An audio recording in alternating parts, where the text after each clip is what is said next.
Welcome, everyone, to All Women Driven, the podcast all about women in automotive and how they got to where they are today. I am the host, Sarah Davis. You can find me on Instagram, Spotify, or YouTube under All Women Driven. You can also find me under Beauty Mama Bear on Instagram. You can also find me over on the Law MacArthur channel, where I co-host on Tuesday night live streams and occasionally pop into some other videos over there. If you like what I'm doing here, go check out the Law MacArthur channel. We have a great channel over there that talks all about Ford news, information, and we have a lot of fun on that channel. And then there's All Terrain Nation, RagnarCon, Ali Dubois, and Johnny's Car Can Reviews, and many more. Go check my links below to see all of the channels that I promote. So let's get started. This week we have... what is your team number? Team velocity? 131. 131. Okay. There were a lot of teams with Ford this year. Kind of got jumbled up on some of them, but I didn't tell everyone for Rebelle Rally. So we've looked at a couple of other teams. So this is team 131. What were you guys driving? We were in a 2024 Ranger Raptor. Okay. How did that do for you? Fantastic. It's an amazing truck. We can't say enough about it. It was our first year in the truck. We had quite a bit of time to train with this year before the rally, and we really put it to the test. We knew the terrains that we would probably be running into in the Rebelle, and so we went on those kind of terrains and made sure that we were familiar with the truck, and nothing that we put it up against challenged it in any way. And really, we were excited about the performance of really the suspension that allowed us to travel faster. The Rebelle has a regulated speed limit, but to be able to travel at that speed limit safely and comfortably is huge, because a lot of times in the off-road realm, you can't necessarily travel 45 miles an hour on a back road. And so to be able to do that in this truck was just absolutely phenomenal and really kind of helped us level up that driving experience. Awesome. So what were you in? You guys have teamed up for how many years? This is our fourth. This was our fourth year. So Karisa and I started in 2022. Was our rookie year. We were privateers in her first edition Ford Bronco Sport. We lovingly referred to ourselves back then as Team Baby Bronco, and that will always stay a part of our history, all of our social, all of it. We still keep it in parentheses because that's where we started. And then we got the wonderful offer to come on to the Ford team.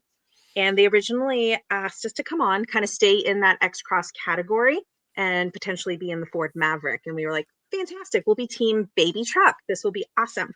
And then a few months before competition, we were on this call and we got really nervous because they were like, yeah, everything, we still want you to be a team, but we're going to switch your vehicle out. And I was like, as the Navigator, I'm already thinking about, okay, it's going to be like an electric vehicle and I'm going to have to do all this extra math, but it's fine. We'll figure it out. It'll be great. And they're like, actually, we want you to be in 4x4 and we're going to put you in a full-size Bronco. We got a Bronco Wild Track that we then competed in first year in 4x4 in 23. We were also in it in 2024. And then this year we were able to race the Ranger Raptor, which was really, the last 3 years have just been, it's all just been a mind warp, just amazing that we get to be here and get to do what we're doing. Yeah, that's awesome. So have you driven a Maverick? No, never. Okay. So we are a dealership in Kansas and we're huge on Maverick. We kind of became a central place for Maverick, all things Maverick knowledge, information, how to get one and everything. And so we actually host a Maverick meetup, and Tim, who you saw earlier, drove a Maverick, and I actually drove a Maverick for about a year. And I was like, you know what? If I go to Rebelle, it'd be really fun to try the challenge of driving that. I think it would slay. I think it would do really well. I mean, we had done a lot of research on like comparing her first edition Bronco Sport over to the Maverick. I geeked out anytime I saw one because a lot of like state and government parks districts were using them. And my family were fully nomadic, and I would just like creep around a little bit and then like peek in. And I was like super interested in the cup holder situation in the Maverick. I was like, oh, this is great. I can see that they're everywhere. We're going to be fine. But we never got the chance to actually like sit in one, but we were very close to being Team Maverick. Melissa had told us about that actually. She's like, yeah, they're thinking about Maverick. And then it didn't happen. I was so disappointed to see it not happen. But Bronco is another great vehicle. Bronco Sport is amazing. Ranger, not my favorite, but it's a good vehicle. So how did you two become a team? How did you meet? Oh, we have known each other for a very long time. My husband basically grew up in the same town that Trista and her husband grew up in, and got to kind of known each other throughout the years. Then when I came into the picture, I kind of hopped in on that friendship, and Trista got me to sign up for my first triathlon. And we've been doing kind of endurance sports and activities together ever since then, which was probably close to 2013. And then she's the one always to instigate these exciting things, from, like I said, half iron triathlons to 24-hour mountain bike races, which is not usually my forte or pleasure, but I do it for the challenge and peer pressure. And so then in 2018, we went to the Northwest Overland Rally in Plain, Washington, and the Rebelle has a booth there. We went totally not knowing anything about overland or off-roading, definitely not 4x4 driving or rally. And we sat in on the talk about what the Rebelle was. And I was like, dude, we're doing this. Like, we can do this. I'm signing us up for this. It's going to be amazing. And she's like, oh, okay. And then 2 years later, I just had my second daughter, and Trista was just learning how to walk again. She had broken her leg badly in a mountain bike accident. And I reached out to her and said, okay, I've signed us up for the Rebelle. We're doing 2022. I'll buy the truck. We'll go from there.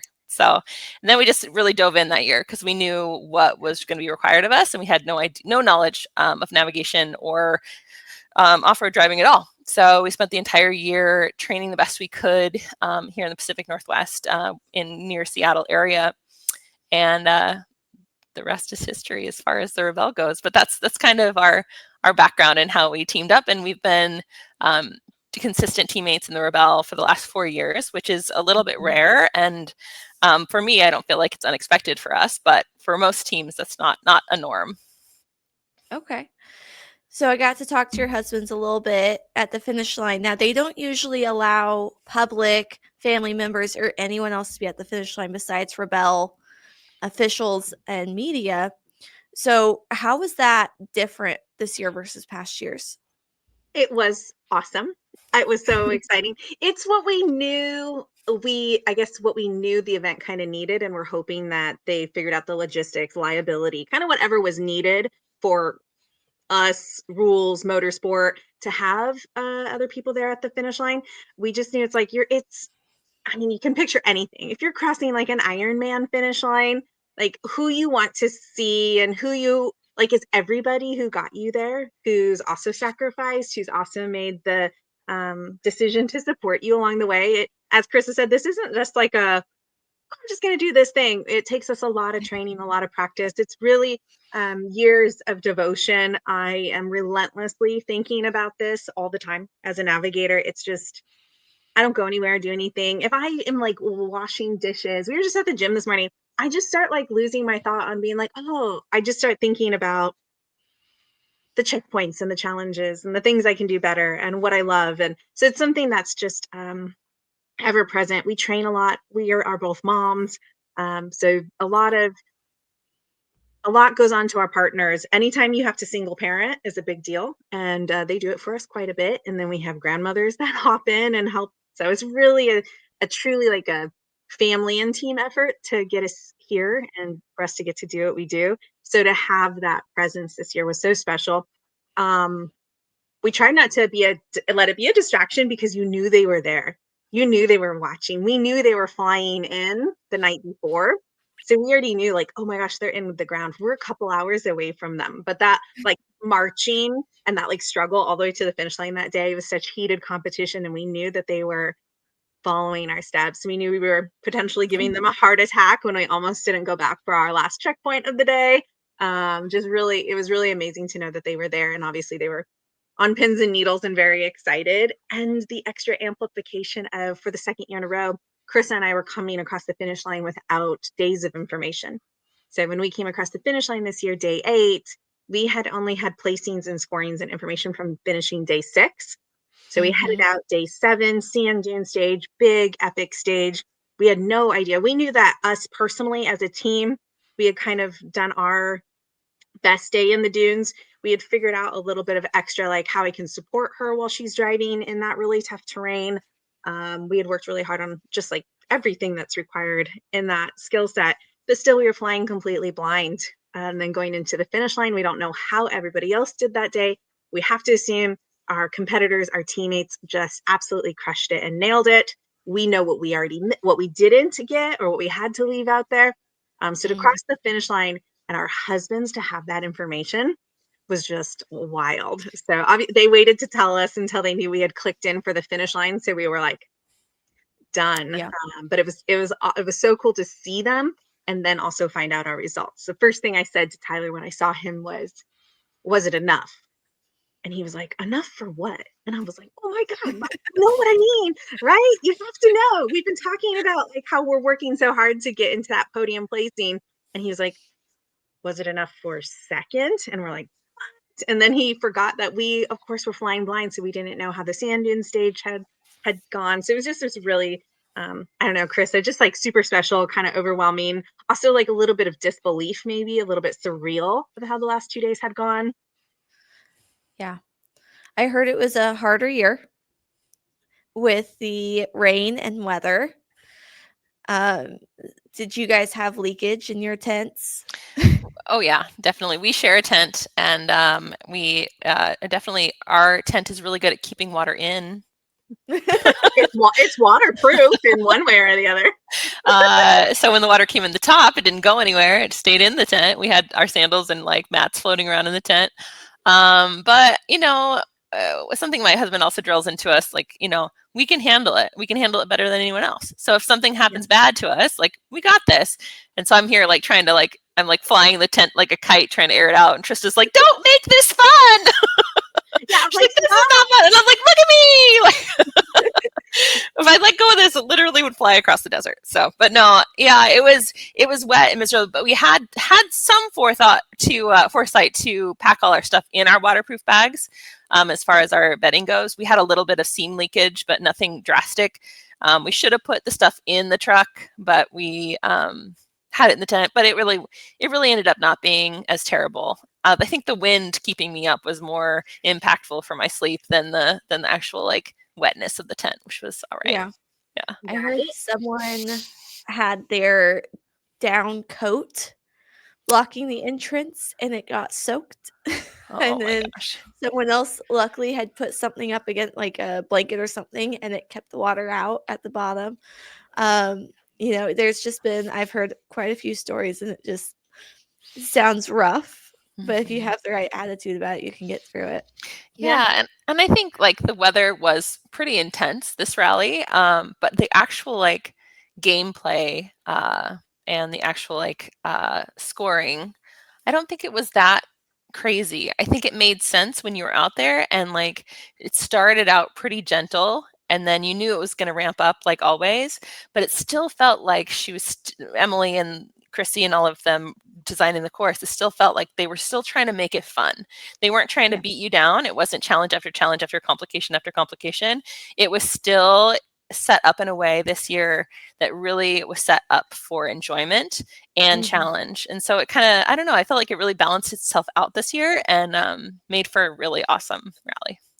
I agree. Awesome. What I would say about the weather was I was thinking about this because we come back and we're kind of like broken human beings for multiple days. And that was a little longer than I thought it would be. But I think the weather played this element that Karisa and I weren't off the clock for a lot longer. Because it was like we would come in from base camp any given night. Either we're resetting up camp or we had many days decided to pack our stuff up because of all the wind. We didn't want all of our stuff gritty, dirty, nasty when we came back. And then the rain so we were not, most nights, Karisa, we were choosing to reset out our bed mats, our sleeping bags, our pillows. So we were just doing more work in the evenings. That I think just added to that. Like we just felt like we were on, whether we were on stage, on rally, or like, okay, are we going to go dinner first? And then we're going to bring headlamps and then we're going to go reset up our stuff before we go to bed. So I think we were just like, it was just that an extra element of that, something else we were thinking about and being mindful about, which you really just don't want that. You kind of want to come in and shut off, but we were like really good about making plans and being on it. So we got to have dinner with Melissa Clark and Kim in the Bronco Sport. And the lady, they were closing up for the night. We were there till close, and they took the water away. They're like, "Where's the water going? Where's she taking the water?" And we got into the food and things. So, what was your favorite food that you got while you were out there?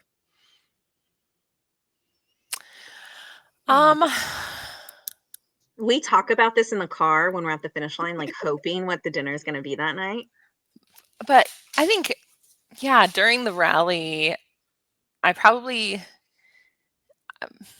it's like the lasagna, or maybe the Italian night, because you get pizza, but then there's also the Mexican night that has like the mushroom quesadillas. So I feel like there's little parts of like each meal that's like really like you look forward to because you know it's going to be there. But yeah, it's fun. We were excited about Greek night. That was when we were getting into Ridgecrest, and we were like, oh, we were thinking about the things because we knew they had to move their whole cooking staff in camp and everything. So we're like, what could they have made the night before, or were they prepped before they left? So we were like thinking about what we could be served. So that's always fun for us. So, what was the one thing that you were like, I need to have this as soon as I get back? Sleep in my own bed. Quiet sleep with no rustling of the tent from the wind. I think that kind of home creature comfort for me is probably the thing that I crave the most. I don't feel like we miss out on a lot of food. We bring everything that we like absolutely would crave or need, I feel like. But it's really just the comfort of being somewhere quiet and cozy and warm and safe. Yes. I heard there's a lot of coyote noises going on as well. You just hear all the wildlife around you as you're sitting out in the tent that has, not solid walls. Yeah, I love that. My family's lived in a van we're going on our 4th year. We just wrapped up 3 years. And at first I really didn't like the coyotes, especially at night. You hear them and you're like, oh, and now I'm really fond of it. I find it like mellow and cool. I really love to hear them. So when we heard them, I can't remember what the first night. I know we were listening. They were in Tonopah or Belmont. Going off pretty early, like around sunset. And then in Needles, I think. Oh, and Needles as well. Yeah. So there were multiple nights that we hear them, but to me, they're kind of gentle. But I'm like not as strong as Karisa. So I do everything possible to Karisa will be more like, I'm good. I'll figure out how to sleep. And instead, I'm like, I have multiple sets of earplugs in case these ones bother me and I want those ones. And then I alternate. Or the wind was a significant issue with literally our tent was like on us and making a lot of noise. And we figured out how to set it at, but just that amount of noise and that much movement makes it really hard to sleep. But I was like, as soon as we could go to a gas station, I was like, and Advil PM. But Karisa just kind of toughs it out. I don't know how she does it. So going back to the energy at the finish line, when you're there, normally, do you have a bunch of media, trying to talk to you, or, is it typically what we saw, or just not the family members? So how did it compare to previous years?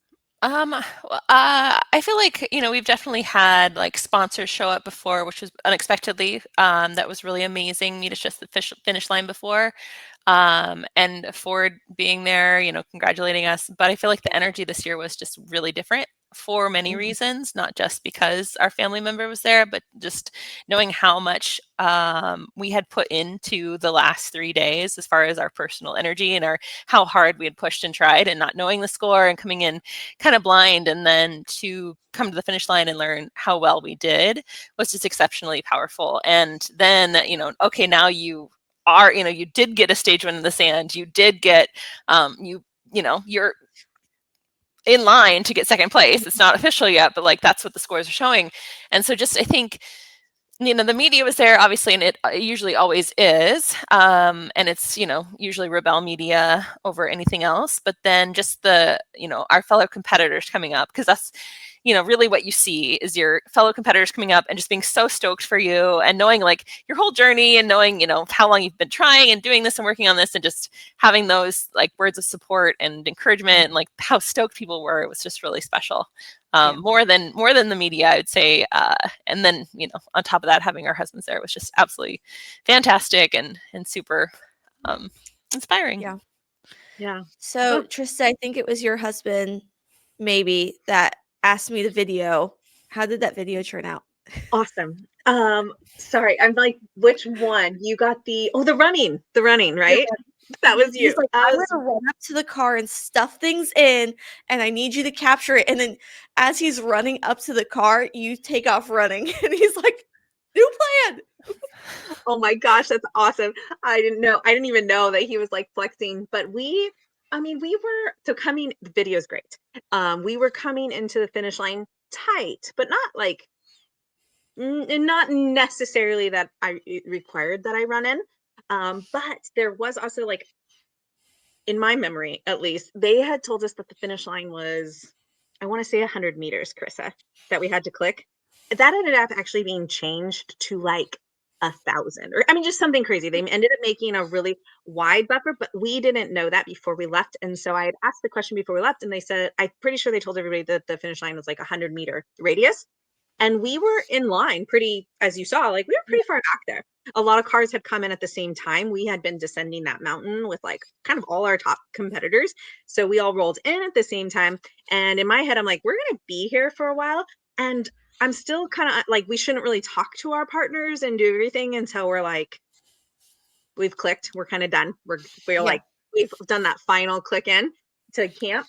And so our really good friends and teammates, Shelby and Rory, were behind us. And I just went over to the car and I was like, Rory, you want to run this one in with me? And so that was kind of our fun moment of just like 9 days of competition. Sometimes things go the way you want them to do. We all had these fluctuating in days that were good, not so great. We made errors, or that we were like, we knew we had a good day. And so it was really like a really bittersweet, fun, precious moment to kind of run over there with Rory, kind of a fellow navigator who's been along this journey with us, but we both didn't know like anything at that point, how it all had shaken out. So that was really special for me for multiple reasons. Yeah. So when you're coming in, typically, like you said, this was like similar to last year where you were going in blind. You have no idea what standing you're at. So last year, did you have to wait for a certain point like most everyone is in, or were you told at the finish line where you landed? Last year, we did not know basically until we went into base camp where we ended up. And we were super happy with our placing last year. Like we anticipated that we would have placed higher. We were 7th last year. So that was kind of a different vibe as well, like discovering like a disappointment versus a surprise, like elation, to be like, oh, dang it. Like, oh, we thought we had reached a goal and we thought we had done better. And then to end up placing last year 7th and the year before was 6th. So we actually went down a placing, which was a bummer. So it was a totally different vibe. So this year was just made that more special to have that kind of like experience at the finish line versus the year before. Yeah. And also we were mindful. I think Chris and I obviously were having this amazing moment, but people around us are maybe not. And it's not what they had hoped for. And we all put in so much work every year. And sometimes everything, it doesn't shake your way. And so many things just lined up for Chris and I this year. And either like a strategy that we set up for ourselves, and then we hit our goals, what that strategy looked like for those days.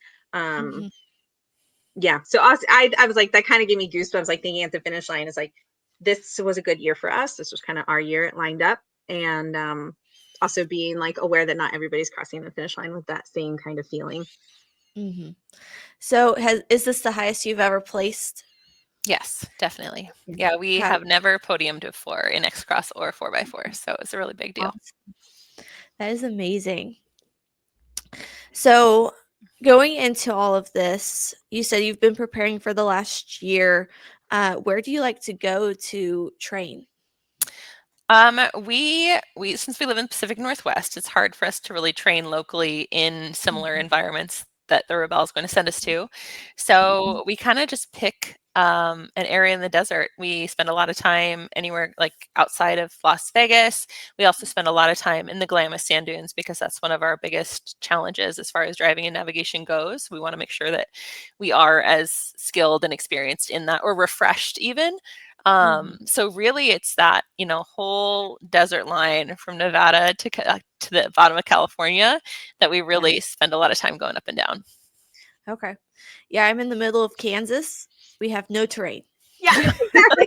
I get cornfield.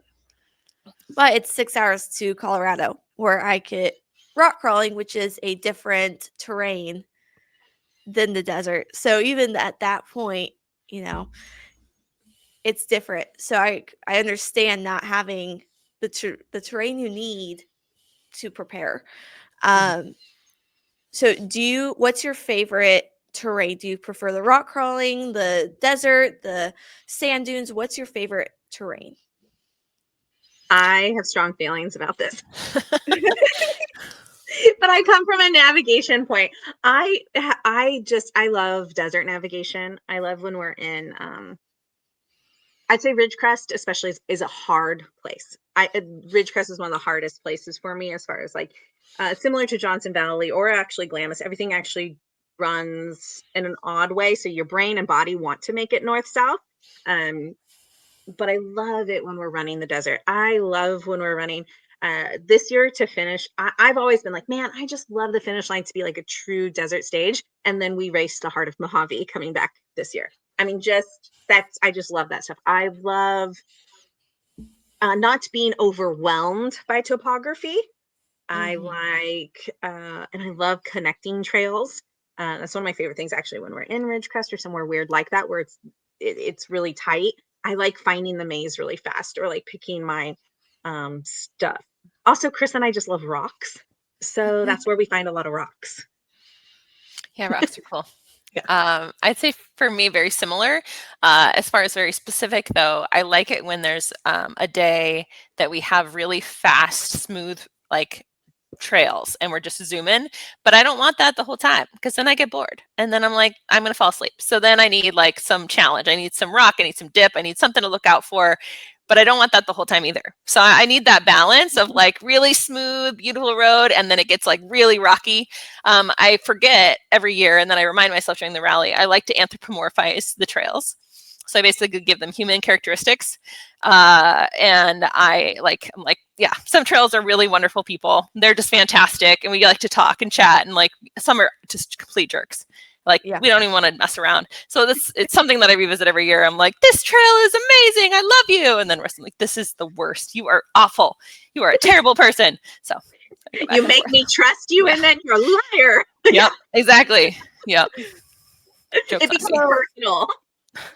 So we haven't had anyone expand on this before. I've had Melissa on and we didn't expand. We didn't have time to expand into this, but why is the desert so challenging? Like in my mind, I've only been, not the desert, the dunes. I've only been in the dunes once. We went up to Michigan. We got to drive the dunes. Now, are the dunes constantly shifting and that's why it's so difficult? Like you don't really have a landmark when you're going into them. Yeah. Driving, navigating, totally different in our level or why it's challenging. Karisa, why is your driving challenging in the dunes? It's just scary. It's incredibly intimidating. You look up at a 200-foot wall of sand and have no idea how you're going to get on top of it. It's like a puzzle. You have to like every second, like, drive where it makes sense and where it's safe. And yeah, it can be very overwhelming. So the last 3 years, I have really devoted a lot of time and energy into becoming more confident in the sand and more capable. This year, I feel like I finally broke through as a driver to really lead ourselves in and out of places we wanted to go safely, efficiently, and not get lost or stuck severely. So it was a big accomplishment, and it definitely got us to the checkpoints that we were looking for. And then, yeah, navigation is a whole different world out there. What I will say about this year, so Krista and I trained really hard this year. We trained in a different way, but we actually spent the least amount of time in sand that we've ever done. This year, what she said of just even like refreshing yourself a little bit, it's really more so that you aren't afraid of it when you come back. So even if we just touch it, so we picked up our truck from Ford in June, and we just touched the sand with it. We just did 4 hours. And we're just like, how does the truck feel? We did some like steep little things just to see what do our angles look like. We did not challenge ourselves navigationally. We just were like, what does the truck feel like? We have different angles, we have different clearance, we have different power.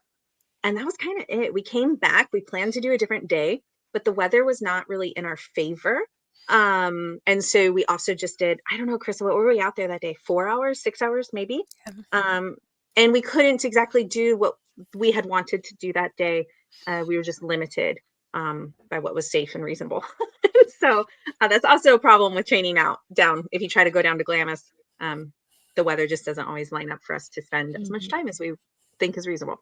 So the sand is challenging in a variety of ways. One is it's a very much choose your own adventure, and you don't know what's on the backside of something.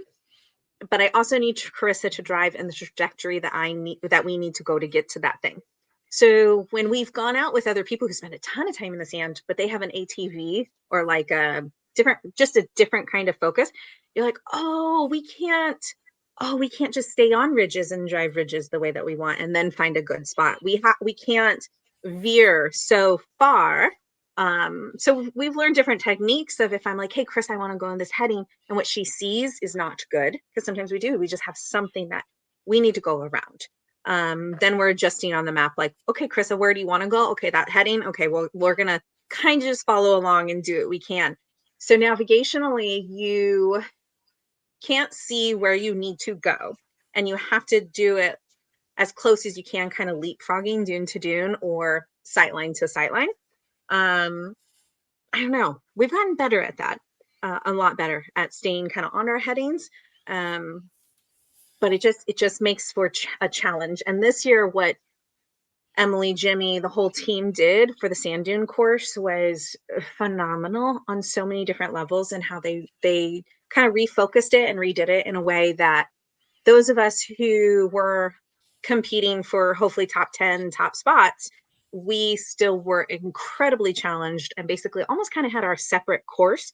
Those who weren't as comfortable, they had given much more navigational support, or intended to. Some flags got stolen, and that was a whole big deal.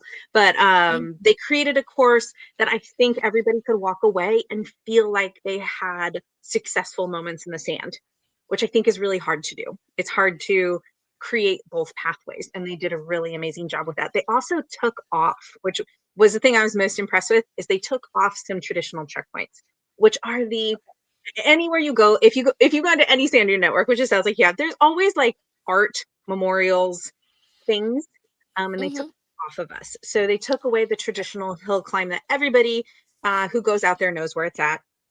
So it wasn't just like kind of a freebie. And they took off while you have to drive in deep, you know exactly what those pieces of art and those things are out there in the desert, and they took those away.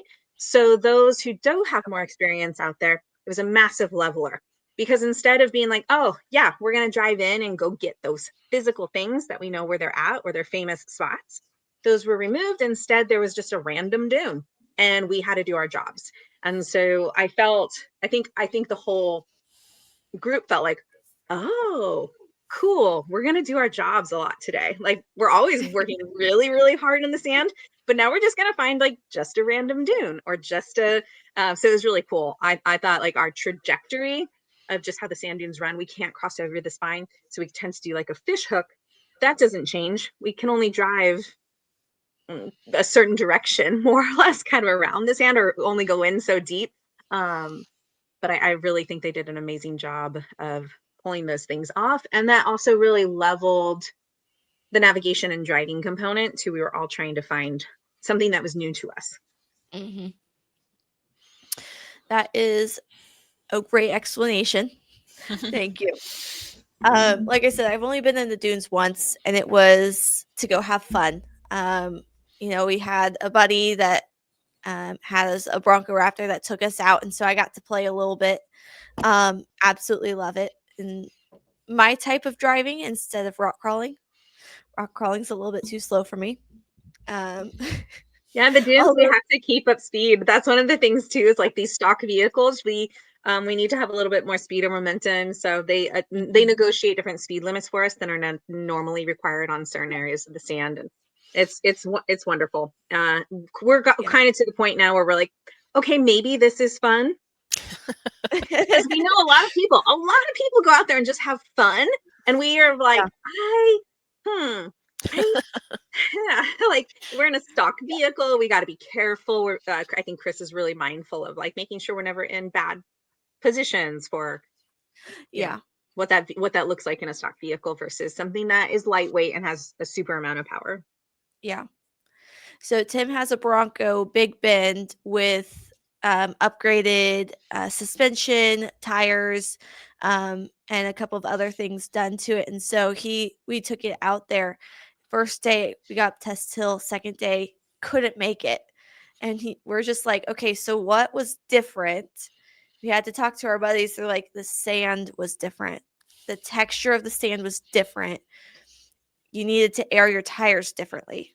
And so we're like, oh, okay. So that sounds like a challenge in itself.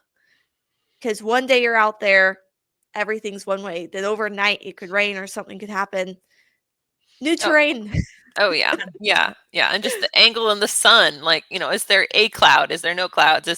What's the temperature? Yeah. Has the little moisture that it got last week, is it still there? Is it powder now? Is it, is it solid? And every dune has a different, like, this far up the dune is soft, and then the top of it is hard, and then the other side is really soft, and then that part, it's like every part you have to get out and be like, oh shoot, it's actually really soft here. Oh, but it's really hard over here. So it's a whole world. It's and this year we only hit one sand dune network, which is, I feel like, rare. The last few years she's at least hit up at least one or two on the way down to Glamis.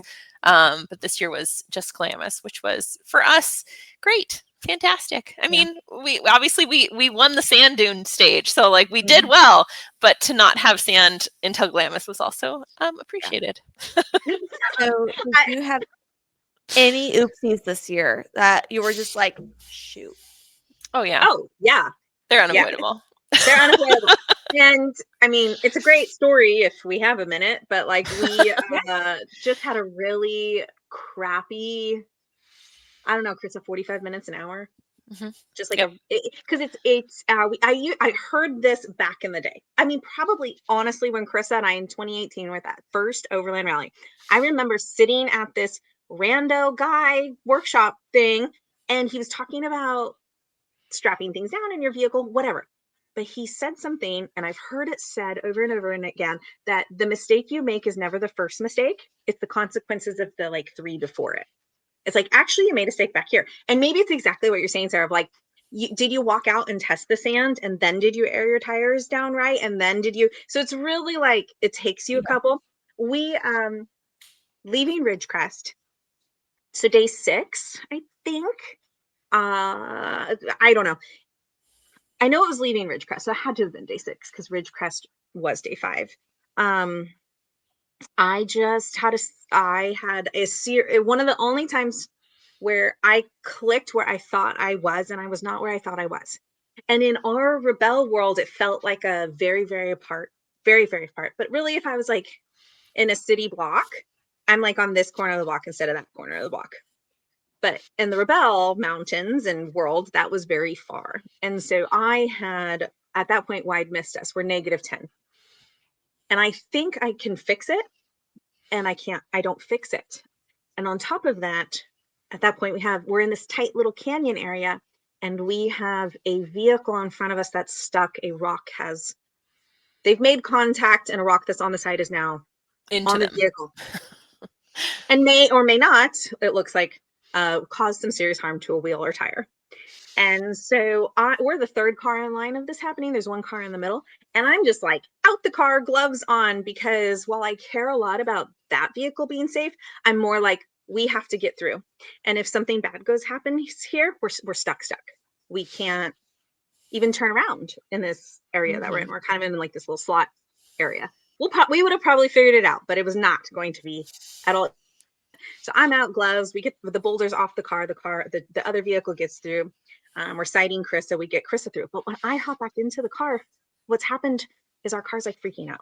Krista, why is our car freaking out? What's going on with our car? It thinks the e-brake's on, the e-brake's not on. So when the e-brake is on and you're driving, it goes beep, beep, beep, and it doesn't stop until you turn the e-brake off. But that was not something that it wanted to do. So we pulled over and we're like, okay, let's turn it off and on. Let's open the door, close the door. Let's disconnect the battery. Then Trista's like, well, I'm going to turn it before we disconnect the battery. Let's just go ahead and turn it on. I'm going to jump in and turn it on and off one more time. And then when she did that, it actually had fully reset itself and was good to go. No more e-brake issues after that.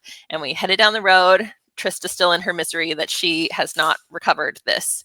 Yeah, we're negative 10. We're negative 10. The vehicle's unhappy. Yeah, we didn't even fix it. So like, to recover some of your points back on a wide miss, and I still didn't fix it on my second click. Just tragic, just totally tragic. And I'm upset. Vehicle's not happy. We reconciled that, but we've also lost time. So we've lost points and we've lost time. We're trying to figure out how to move forward. And we're like, you know what? Let's just get out of here. Let's go to switch plans. We're going to go to this blue flag, hit this blue. We're going to go out. I know exactly where this blue is. The mountains go like this. There's a thing. As we're driving up to it, I'm checking little points along the way. And I'm like, okay, we're cresting. The flag's going to be right there. Sure enough, little blue pole in the ground right there. Chris is like, this looks right. I'm like, yep, this is right. Distance is good. Everything's good. She clicks. She's reading the number to me. She's reading the coordinate out to me so I can write it down, and we're reconciling. The previous mistake I had just made, I was off about 700 meters. She's reading that number off to me, and I'm like, oh my God, I'm off like 800 meters. I don't know what's happened. We are in some bizarre universe where I'm in like this vortex of apparently I have no clue what I'm doing, why I'm even here. And at that point now we're negative 20, right? If we're missing a blue again, we've wide missed twice and we've lost out on both of those points. So really we're negative 20, but really we're negative like 40 of our competitors who are, if they hit things. And I just tell Chris, I'm like, that's it, we're done. Like our rally's over. Because we left on day 6 with scores, and the top 1 through 6 were only 20 points apart. First place through 6 place was 20 points apart. And I'm like, that's it, we're done. We're out. Like, we're over.